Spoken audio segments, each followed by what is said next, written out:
Look down at Palm Jumeirah from the sky, and you see an almost unimaginable amount of water.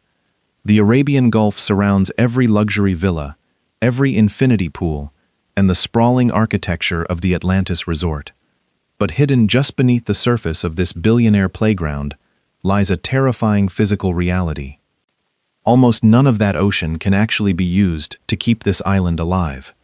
To make this artificial paradise function, Dubai had to engineer an invisible, industrial lifeline, a sprawling network of high-pressure machinery that violently forces the sea to behave like a municipal water grid.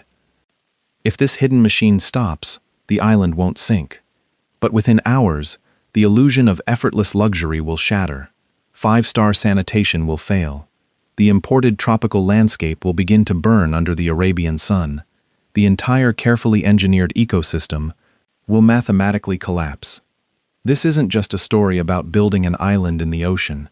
It's about the massive, hidden price of forcing nature to submit, and what happens to a civilization when its survival depends entirely on water that first has to be manufactured. We already know how Dubai created the shape of Palm Jumeirah. Millions of tons of rock and sand were moved to build new land in the sea. But building the foundation was only the first engineering problem. Once the land existed, developers placed a fully functioning urban and tourism ecosystem right on top of it. That ecosystem cannot survive on raw seawater. Every time a guest takes a shower in a luxury hotel room, they expect high-pressure fresh water. A single luxury hotel can process thousands of kilograms of laundry daily, all requiring pure water. Restaurant kitchens require massive volumes of completely clean water for continuous cooking, dishwashing, and basic sanitation.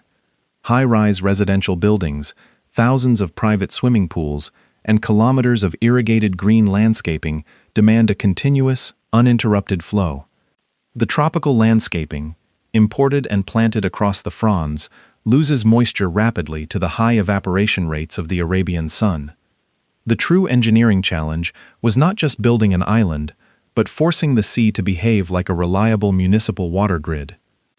Historical environmental impact documents from 2006 reveal the sheer scale of what was anticipated early on. The proposed infrastructure outlined 2 membrane-based reverse osmosis plants located at the East Crescent. Each facility was proposed at a capacity of 32,000 cubic meters per day. That meant planning for a combined capacity of roughly 64,000 cubic meters of freshwater every single day, just to serve the island developments. The sand gave the palm its famous shape, but this invisible infrastructure gave it life. Almost everything that makes this destination feel exclusive depends on reliable freshwater flowing quietly in the background. Building the island solved the problem of creating new real estate. But what happens if that reliable freshwater simply stops arriving? If the water infrastructure supporting Palm Jumeirah were to experience a prolonged failure, the island itself would not disappear. The Atlantis would remain standing against the skyline. The roads would still carry traffic. The luxury villas would not suddenly collapse into the Gulf, but the exact lifestyle the island was engineered to support would begin to break down almost immediately. The first severe pressure points would appear deep inside the hospitality operations. 5-star hotels operate on razor-thin margins of guest comfort and strict hygiene protocols. Without a continuous feed of manufactured freshwater, maintaining basic sanitation in hundreds of bathrooms becomes mathematically impossible within hours. Industrial kitchens that serve thousands of tourists daily would be forced to halt food preparation entirely. The illusion of effortless luxury would shatter before the day was over. Then, the pressure would move outward to the residential sectors. The expansive green landscaping that lines the fronds would quickly begin to dry out under the intense heat. Thousands of private swimming pools, continuously losing water to high evaporation rates, could no longer be topped up or properly filtered. The pristine beaches and perfectly maintained boulevards would remain physically intact, but the environment would become largely uninhabitable for the high-paying tourists and residents it was built to attract. The first thing under pressure would not necessarily be the physical landmass of the island. It would be the fragile, highly engineered ecosystem placed on top of it. This hypothetical scenario reveals the true vulnerability of building a civilization on artificial land. It forces us to look past the striking architecture and ask a much more fundamental mechanical question. How exactly does Dubai turn the hypersaline seawater just outside the palm into the exact freshwater required to keep it alive? The process of turning the Arabian Gulf into drinking water relies on brute force engineering. It begins at the seawater intakes, where millions of liters are continuously drawn in from the surrounding environment. According to historical project documentation for the palm infrastructure, the incoming seawater must first pass through a highly controlled ultrafiltration pre-treatment phase. This step is essential to carefully remove physical impurities, suspended solids, and organic matter. Pre-treatment protects the most sensitive and expensive part of the entire system. The real transformation happens when the filtered water hits the reverse osmosis membranes. Massive industrial pumps force this water against microscopic barriers at extremely high pressure. The water molecules are violently pushed through the membrane, emerging on the other side as usable, high-quality freshwater, ready to be piped directly to the island hotels and villas. It is a highly effective, proven technological solution to a severe geographic limitation. But this mechanism comes with an unavoidable physical consequence. The reverse osmosis membrane can successfully separate the salt from the water, but it cannot make the salt disappear. Producing millions of liters of fresh water automatically creates a second engineering problem at the exact opposite end of the pipe. Because the reverse osmosis process extracts pure water from the intake volume, the remaining fluid becomes heavily concentrated. All the salts and minerals left behind do not simply vanish from the ecosystem. They are gathered into a dense, hypersaline reject stream that must be carefully managed and returned to the sea. Solving the freshwater problem simply shifts the environmental equation. The engineers designing the Palm Jumeirah infrastructure knew this physical reality from the very beginning. The 2006 Environmental Impact Assessment for the proposed desalination system specifically examined the marine effects of this concentrated reject water. The document states that the proposed reject water had a high salt concentration, which required strict outfall management. The designers used advanced hydrodynamic modeling to understand exactly how the heavier, saltier water would behave once it was discharged back into the shallow waters of the Arabian Gulf. The engineering goal was not to prevent the salt from entering the sea, which is physically impossible, but to ensure it dispersed safely without accumulating in toxic localized pockets. For the proposed design and the specific scenarios studied, the modeling reported a successful dispersion rate. It indicated that the elevated salinity would mix back to within approximately 2% of the ambient ocean levels within a distance of 100 meters under almost all modeled conditions. This represents the hidden reality of manufacturing water at an industrial scale. You do not eliminate the salt, you merely concentrate it and put it somewhere else. Managing this continuous cycle of intake, high-pressure filtration, and hypersaline discharge requires constant monitoring to protect the exact marine environment that makes the palm so valuable in the first place. The machinery is working exactly as designed to handle this byproduct. But understanding the sheer volume of seawater and salt that must be processed just to keep this one famous island functioning leads to an inevitable realization. And once you understand how much water one famous island can require, the size of Dubai entirely becomes difficult to ignore. To grasp the true scale of this daily operation, we have to look at the raw output numbers. A recent official system breakdown from the Dubai Electricity and Water Authority lists the seawater reverse osmosis capacity specifically allocated under Palm Jumeirah at 5 million imperial gallons per day.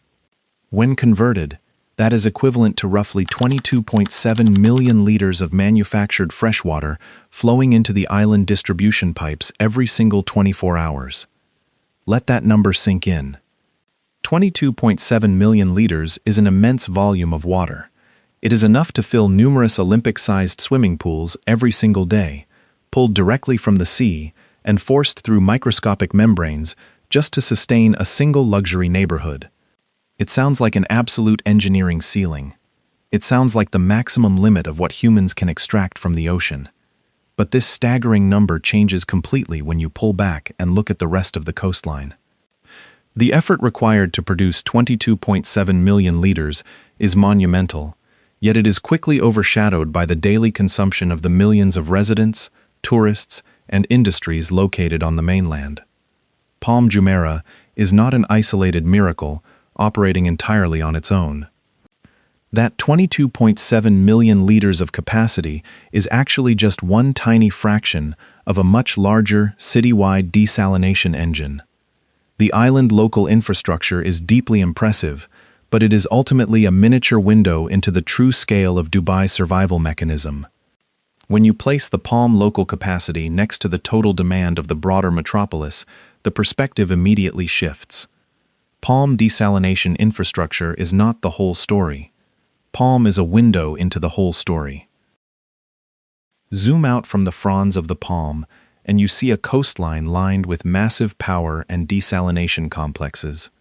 The security of the Atlantis resort and the luxury villas does not depend conceptually on one magic machine sitting in isolation. It exists within a sprawling, interconnected network capable of producing, storing, and moving almost incomprehensible quantities of water across the desert. This overarching infrastructure includes vast storage reservoirs, high-pressure pumping stations, and kilometers of subterranean distribution pipelines stretching deep into the mainland city. The water grid connects the artificial islands to the inland residential towers, the commercial districts, and the sprawling suburban developments, and this citywide machine is under constant pressure to deliver more. As new luxury developments open, as tourism numbers rise, and as the population expands, the municipal water grid faces a relentless upward trend in consumption. Official utility data confirms this continuous escalation. The Dubai Electricity and Water Authority reported that the city peak daily demand for desalinated water reached 487 million imperial gallons in 2025. This was a significant jump from the peak demand of 455 million imperial gallons recorded just the previous year. That is an increase of 32 million imperial gallons of daily peak demand added in a very short period. Moving nearly 500 million gallons of water every day requires a massive expenditure of energy just for the pumping alone. The water must be pushed against gravity, distributed through a complex maze of pressurized valves, and stored in massive elevated or subterranean tanks to ensure that peak demand hours do not drain the system. The sheer physics of moving this much mass across a sprawling urban footprint is a continuous logistical battle. To put it simply, the larger the city becomes, the more the invisible infrastructure has to race to remain ahead of the curve. A system that provides 487 million imperial gallons of water in a single day cannot rely on luck or past achievements. It cannot afford a single point of failure. It requires a calculated, continuous expansion of industrial capacity. And Dubai is not responding to this surging demand by moving away from desalination. It is building more capacity. The response to this surging daily consumption is not a shift away from the sea, but a massive acceleration of the same technology keeping Palm Jumeirah alive. We can see this exact strategy materializing right now at the Hassian Seawater Reverse Osmosis project. According to official updates from the Dubai Electricity and Water Authority, Block A of the Hassian facility added 60 million imperial gallons per day of new water production capacity in the first quarter of 2026. But that was only the initial phase of a much larger expansion. The utility authority also stated that it expected to add another 120 million imperial gallons per day of capacity from the same complex during 2026. When fully operational, the broader Hassian project is designed around a total capacity of approximately 180 million imperial gallons of daily freshwater production. 180 million imperial gallons is a staggering volume of water to manufacture from scratch every single day. It requires an immense continuous draw of seawater, a massive application of high-pressure pumping, and a highly calibrated system to manage the hypersaline reject stream. The Hacian complex represents a strategic doubling down on reverse osmosis technology. It confirms that the city's future growth is fundamentally tied to its ability to outpace its own water consumption. The sheer footprint of a facility capable of 180 million gallons per day proves the uncompromising demands of desert urbanization. This reveals a fundamental truth about how the city operates. Palm Jumeirah, dedicated water machinery, might appear highly unusual when you first look at it in isolation. But it is actually a miniature, hyper-localized preview of the exact technological direction that the rest of Dubai water system is heading toward at a vastly larger scale. The island is not an exception to the rule. It is the blueprint for how a modern civilization survives and expands when it has exhausted its natural groundwater. But expanding this infrastructure indefinitely creates a new set of long-term physical realities. As Dubai continues to grow and as more ultra-luxury developments are added to the coastline, how much more of the Arabian Gulf will eventually need to be processed, pressurized, and turned into freshwater just to maintain the baseline standard of living? This overarching reliance on industrial water manufacturing forces us to look back at Palm Jumeirah with a completely different perspective. When you first clicked on this video, you likely saw exactly what the brochures want you to see. You saw a spectacular artificial island shaped like a palm tree. You saw the sprawling architecture of the Atlantis resort, towering over the end of the crescent. You saw long rows of luxury beachfront residences, perfectly manicured green landscaping, and pristine swimming pools glowing against the night sky. You saw tourists relaxing on white sand beaches and diners enjoying world-class restaurants. But after following the mechanical journey of the water, that image of isolated luxury begins to dissolve. When you look at Palm Jumeirah from above today, are you really looking at an island? Or are you simply looking at the highly decorated, visible surface of an enormous, invisible utility machine? The true wonder is not simply that engineers piled millions of tons of rock and sand into the sea to create new real estate. The real engineering miracle is that Dubai forced that artificial landmass to behave exactly like an ordinary, usable urban environment. They built an ecosystem where millions of small, daily human actions can happen without a second thought. A tourist turning on a tap in a high-floor hotel room expects instant water pressure. A resident taking a long shower after a day at the beach does not think about the membrane filters operating nearby. A team of chefs boiling water in a massive commercial kitchen relies on a completely uninterrupted flow.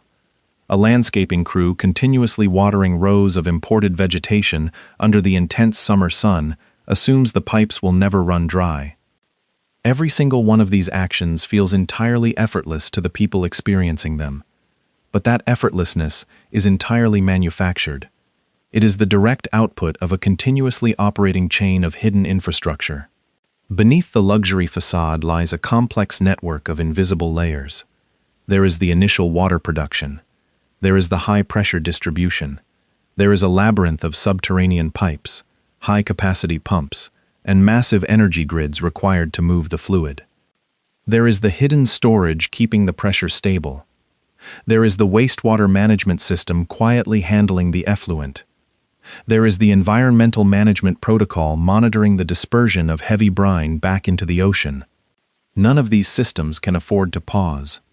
The infrastructure succeeds precisely when the tourists and the wealthy residents rarely have to think about it. The silence of the machine is the ultimate proof that it is working. But maintaining that silence requires a continuous, uncompromising cycle of industrial maintenance, monitoring, and expansion. Palm Jumeirah may be heavily marketed as an escape from the harsh realities of the surrounding environment. In reality, it is deeply and permanently tethered to the physical limitations of the sea. What Palm Jumeirah ultimately demonstrates is that extreme engineering can temporarily overcome almost any geographic limitation. Dubai wanted land where there was only ocean, so it built an island. The city needed fresh water, where there was only hypersaline sea, so it built a sprawling network of reverse osmosis machines. But installing massive infrastructure is never a one-time victory. A building is finished once the final pane of glass is installed, but a municipal utility system must fight a daily battle just to keep operating. Dubai does not defeat the desert or the sea once. Instead, the city builds incredibly complex systems that must continually negotiate with both of those extreme environments every single day. Palm Jumeirah is therefore much more than just a luxury tourism symbol or a playground for the wealthy. It is not just an engineering spectacle. It is the most visible expression of the invisible, relentless machinery required to keep a modern metropolis alive. But the daily struggle to manufacture millions of liters of freshwater is not the only invisible battle taking place around the island. While the reverse osmosis plants are busy pulling water from the Arabian Gulf, the ocean itself is constantly pushing back. The exact same currents that provide the raw material for the city drinking water are also continuously moving the very sand that Dubai used to create the island in the first place. That relentless coastal erosion is an entirely different engineering crisis, and it requires an entirely different hidden machine to fix it. Click the video on your screen right now to see exactly how Dubai is fighting to keep Palm Jumeirah from washing back into the sea. This documentary is produced for educational and analytical purposes, relying on official utility data, historical environmental impact assessments, and public engineering reports available at the time of production. Infrastructure capacities and development timelines are subject to ongoing updates, and this content does not serve as professional environmental or financial advice.